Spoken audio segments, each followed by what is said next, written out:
Today, I'm really pleased to be speaking to Mike McFaul. Mike McFaul is the director of the Freeman Spogli Institute at Stanford University, of which I'm a member. He's an old friend and colleague. He was a former ambassador to Moscow under the Obama administration, former national security staff member responsible for U.S. relations with Russia. Mike and I both went to Kiev, Ukraine, in September to attend the YES conference, the Alta European Strategy conference that brought together a whole bunch of people, both Ukrainians, including President Zelensky, and a lot of Europeans and Americans, and people from around the world that are interested in Ukraine and the developments in the Ukraine war. So today, Mike and I are going to be speaking about the situation in Ukraine, what we learned at the conference, and our general prognosis for what the future holds for one of the most important conflicts and struggles that's going on in the world today. You've been following Ukraine, you've been working on Ukraine, you have lots of alums of your various training programs in Ukraine. The name Fukuyama in Ukraine is a really great one to use. I work with Frank Fukuyama. That's always a good phrase to use. As is the name McFaul. Well, yeah, we should go on the road, Fukuyama McFaul. But I think this was your first time there since the war, right? That's right. Like myself. So tell us first, what was consistent with what you had been thinking before, and what was surprising or different? I suppose what was surprising was how normal Kiev looked. People are going to restaurants and nightclubs and driving around, and apart from the burned out Russian tanks on display and the soldiers everywhere, you wouldn't necessarily know that it's a nation at war. So in that sense, I think they're deliberately trying to cultivate a sense of normality. But I don't know, what was your impression? Definitely the same of the city, strikingly so. And as you know, it's a beautiful city. It's a great place to be. And my first dinner there that I got in, I went to a kind of, not fancy, but new boutique Ukrainian restaurant, and it seemed very normal. I completely agree with that. In addition, not different, I was struck in conversations, because I had just had more time, it was personal, about the loss of life and the tragedy and the stories of different people, including one of our alums, Andrei Savchenko, who was a summer fellow here at CDDRL, Center for Democracy, Development, and Rule of Law. That Frank I keep saying here, you used to run it. Catherine Stoner now runs it. I can't remember. Was he here when you were running it? Yeah. So you know him well. And just him telling me the story of how his brother was killed, that makes it much more personal than just reading the numbers. So that was something I felt more palpably being there than before. Now, you had some great meetings. You met with Zelensky and you met with your sanctions committee. How did you gauge the mood of Zelensky and people at that level, or Andrei Yermak, his chief of staff? Yeah, I met with Yermak. I even did a public talk with Yermak at one of the universities, and met the foreign minister, I met the defense minister, many other folks, many of I've known for a long time. I was struck by two things with the government meetings, including some of our parliamentary friends, people, MPs. Their conviction, their sense of purpose. They see victory as being liberating their territory, and there's no gray area, at least talking to me. I also met, people doing really inspirational things, right? I met the deputy minister in charge of European integration, for instance, who I kind of knew before I'd met, but this was a first in-depth conversation. She's very impressive. Yeah, and she was at our conference. You saw her, right? And her notion that, full steam ahead to European integration. We're not waiting. And you may remember at the YES conference that we were at, somebody from the floor, a European government official, said, after the war is over, you will begin reforms. And she said, no, we're reforming now. We're not stopping. That was impressive to me. Yeah. And same with civil society, right?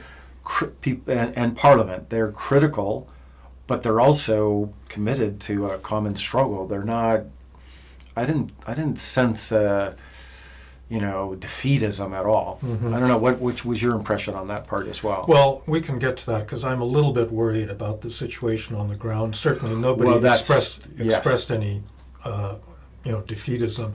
I'm curious about your sanctions meeting because you've been running the sanctions group. I didn't talk about that. And you met with Zelensky on that specifically. And as I saw from the discussion, he made a special appeal. They're expecting, the Russians are storing up missiles. They're going to attack the electrical grid over the winter when it gets cold. And he's very worried about that. He was. And I'm glad you brought that up. I would say that's when he got most passionate in my conversation with him, which was, this is one of the many fronts of trying to defeat the Russians. And the goal of sanctions is to speed the end of the war as fast as possible.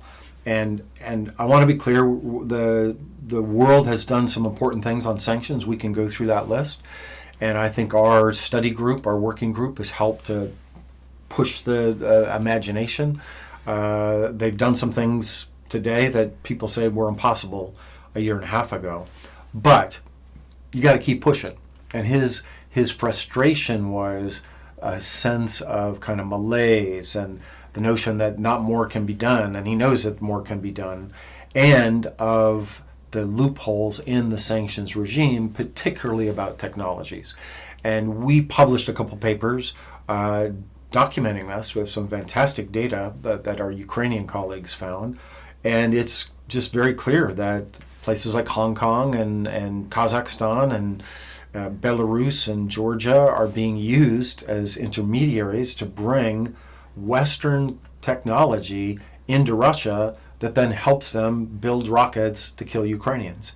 And his argument to me was, look, you're allowing thousands of dollars to be made by these companies in Europe, but mostly the United States, that then you spend hundreds of thousands of dollars with your Patriot missiles to shoot down the rockets that they're building. This is illogical. And I think he's right. I mean, it is hard to control technology. You know that better than I, but that was the place in the conversation that I heard the most frustration in his voice. So it's actually that economic trade-off on the defense systems that really started me thinking and really worrying about the situation, because a Patriot missile costs many times as much as the missiles that they're shooting down. Exactly. And it's not a sustainable situation. And, my assumption at the beginning of the counteroffensive had been that if they can really threaten Crimea, then you might get Putin in a position where he's so worried about losing it that he might be willing to, talk about some kind of a ceasefire, and take some of the pressure off of Kyiv. And I think the Ukrainians are doing what they can to take the war to Crimea. So as I understand it, a lot of the Black Sea Fleet now has left Sevastopol, and they've gone off to other ports because the Ukrainians have been quite successful at striking that. But the thing that really started to worry me is, what if the Russians actually, even if they lose Crimea, what if they don't stop? Yeah. What if they keep shooting missiles? And it becomes a losing proposition to think that the West can continue to supply all these expensive air defense systems. We're already in a situation where the Republicans seem to be now in increasingly full revolt against that. And that's when it struck me that the Ukrainians have kind of realized that unless they can take the war to Russia itself, the sanctions are fine if you can put pressure on them, but that's not going to stop them from doing it. And so they're actually beginning to attack targets in Russia. I'm sure we're freaking out about this, but I wonder whether it's not going to come to that at some point. Well, I think you're right, Frank. I mean, again, I'm not a military expert, but I listen to them often, as you do too, and as we did in Kiev. It doesn't seem sustainable that you use very expensive interceptors to take out very cheap drones.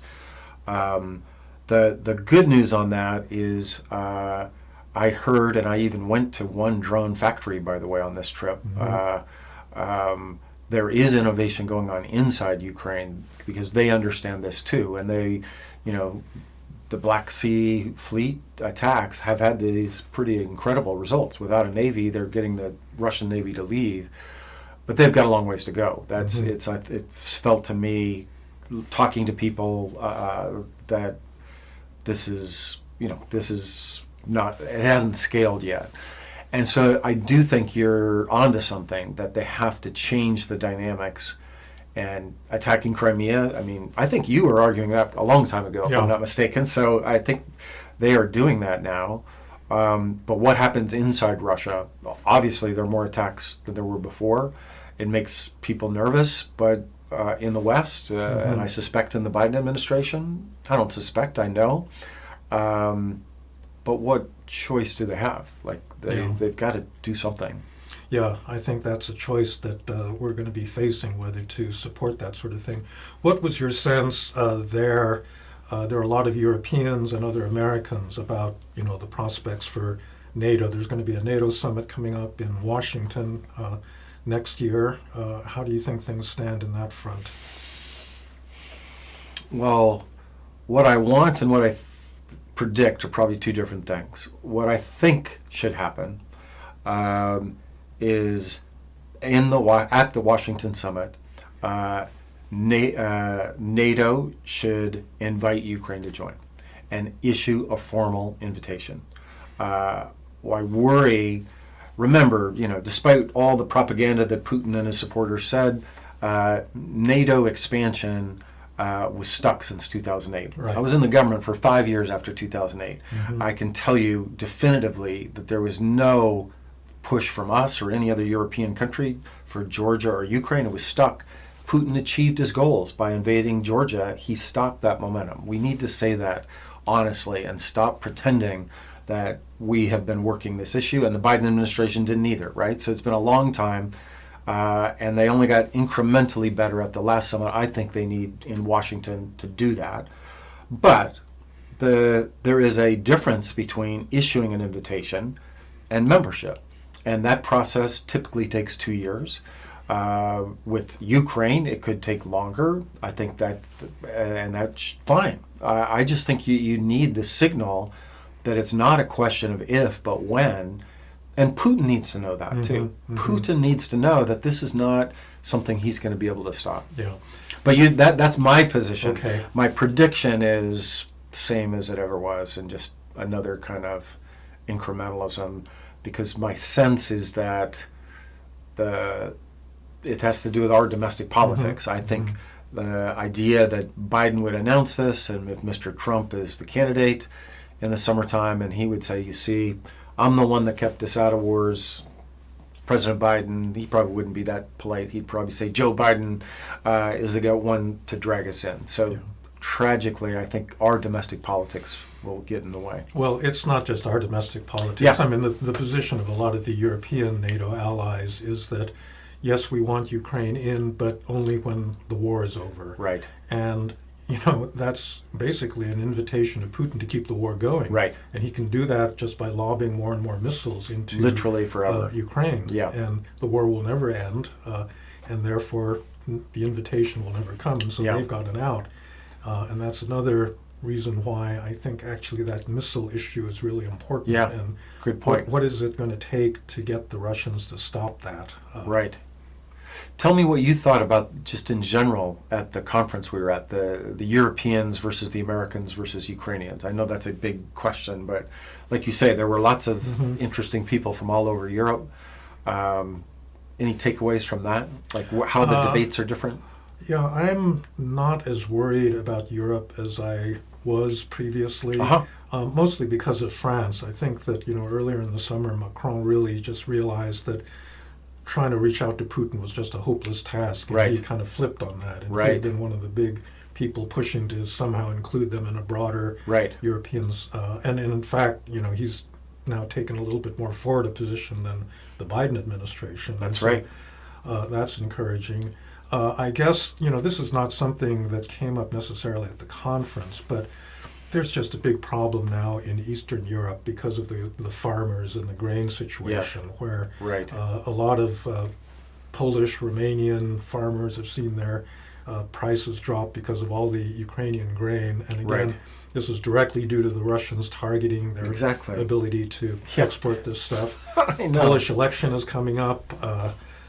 Farmers are really mad, and Poland, which has been one of the biggest supporters of Ukraine, is now saying some kind of pretty nasty things about Ukraine because of this issue. And so there's a lot of complicated politics here that unfortunately is going to, I think, weaken the very solid front that existed in NATO previously. Right.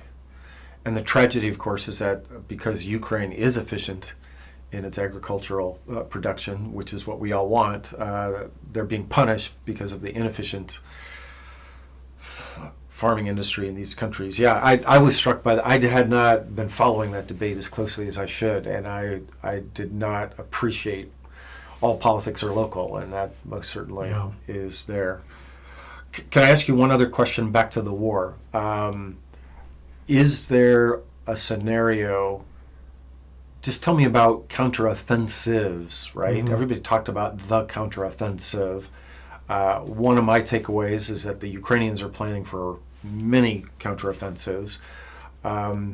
Is that viable given the politics we were just talking about? And with a better armed air support, could we see a different outcome in a counteroffensive had they had, next year or the year after? Well, I hope it won't be delayed until next year or the year after. I think that the Ukrainians have done as best they could, given the fact that they weren't given F-16s, they weren't given ATACMS. Right. We had this, I thought, very dispiriting and stupid set of criticisms of them over the summer, saying that they weren't using NATO doctrine, they weren't concentrating their forces. Yes. NATO has never operated without air superiority. That's their doctrine, and we weren't willing to allow them to get air superiority, and so they had to revert to whatever they could do, which was using artillery and infantry. I think General Budiansky, the intelligence chief, spoke at the conference, and it was interesting because people said, well, you're going to slow down once it starts raining and it gets cold, and he said no. Right. And I think that is because they've actually discovered that the armor, all this heavy armor, the Leopard tanks and the M1 Abrams, are actually not that useful because the technology has changed with the use of these small drones. You can see everything now on the modern battlefield. And then you can destroy anything that's targets out there. like that. And so as a result, what they have to do is they send sappers out, infantry, to clear What are sappers? Well, they're infantry that clear mines, and they do it by hand. Very dangerous, work. Wow. In fact, the son-in-law of one of our SIPE friends was actually training as a sapper at that moment. That does sound really dangerous. But it does mean that the counteroffensive does not have to stop just because the tanks will get bogged down in the mud because they're actually not using. Yeah, they're not using. Interesting. Tanks. I didn't know that. They're using artillery and infantry, so the fighting could actually go on at a fairly high level all winter. So we'll have to see. I do think that there's still a possibility that if they can get past the second and third lines, then the whole position of the Russians could start to collapse. Right. But they're not there yet. They're not there yet. It's very, very tricky and worrisome situation. Right. And they're running against this American clock of our election, and Well, let's come back to that.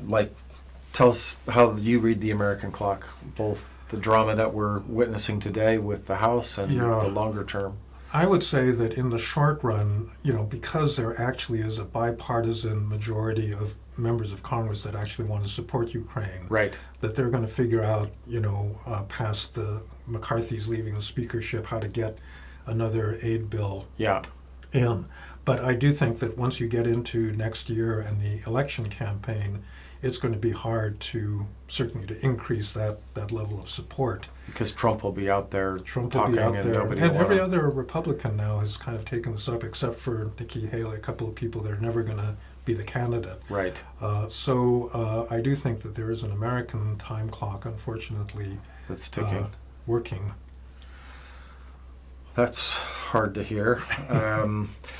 Tell us a little bit about some of the people you saw that have been fellows at Stanford and also in your SIPE programs. What was the mood of those kind of you Well, know, actually, people you're the you one know well. that met with all of them. But We yeah, had a I mean, I quick think they're reunion, tired. yeah. I think they're tired. Yes. You know, there's a lot of issues that I discussed with several of them. For example, the election. You know, should there be an election in Ukraine? I think Right. almost everybody thinks it's a bad idea. Yeah, I heard the same. Yeah, I heard the because same. there are 8 million Ukrainians out of the country. There's Right. 1 million of them in the armed forces.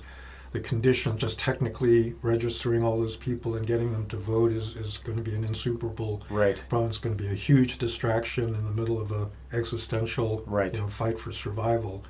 And so, but in general, I think that so many people have lost relatives, friends, have people at the front that are actively fighting, and they just are really angry. And they're Exactly. really not in any kind of mood to compromise. Yeah.